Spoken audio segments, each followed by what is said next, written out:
নারী ক্রিকেটের প্রচারণা এবং বাংলাদেশ ভারত সিরিজে ক্ষুদে শিক্ষার্থীদের আমন্ত্রণ জানাতে সিলেটের ৩ স্কুল পরিদর্শন করে ভিন্ন এক অভিজ্ঞতা পেলেন দেশের ৩ নারী ক্রিকেটার। এ ধরনের কর্মসূচি শুধু নারী ক্রিকেটেই নয়, স্কুল ক্রিকেটেও শিক্ষার্থীরা আগ্রহী হবে বলে আশাবাদী তারা। সিলেট প্রতিনিধি আনিস রহমানের ক্যামেরায় মমিনুর রিপনের আরেকটি ডেস্ক রিপোর্ট।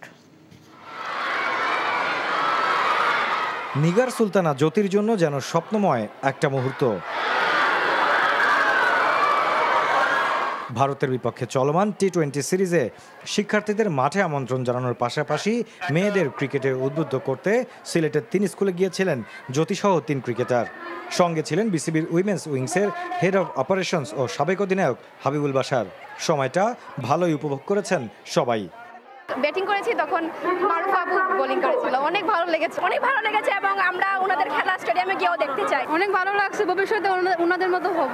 আমার খুবই ভালো লাগছে, খুবই এক্সাইটেড। আমরা ওনাকে টিভিতে দেখে আসি, আজকে রিয়েল লাইফে দেখে খুব ভালো লাগছে।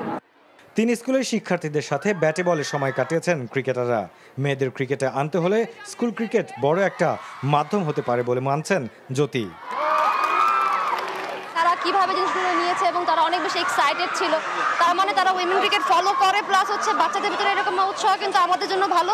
কারণ ক্রিকেট বোর্ড কিন্তু এটাই চায় যেন আমাদের উইমেন ক্রিকেটের জন্য প্রচার প্রসারণটা বাড়ানো যায়। সেটা কিন্তু স্কুল থেকে শুরু হবে, কারণ যদি আমি আমার দিক থেকে চিন্তা করি, আমি কিন্তু স্কুল ক্রিকেট থেকেই কিন্তু আস্তে আস্তে স্কুল লাইফে ক্রিকেট খেলেছি, তারপর এখানে এসেছি। সো স্কুলের মেয়েরা যত বেশি ক্রিকেটের দিকে আগ্রহ হবে, নট অনলি মেয়েরা, ছেলেরাও, তাতে করে বাংলাদেশের ক্রিকেট কিন্তু সমৃদ্ধ হবে।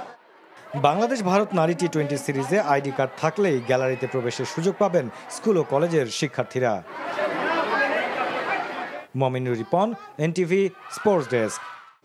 বিকাশে কম খরচে ক্যাশ আউটের লিমিট বেড়ে ৫০,০০০, প্রিয় এজেন্টও 2টা।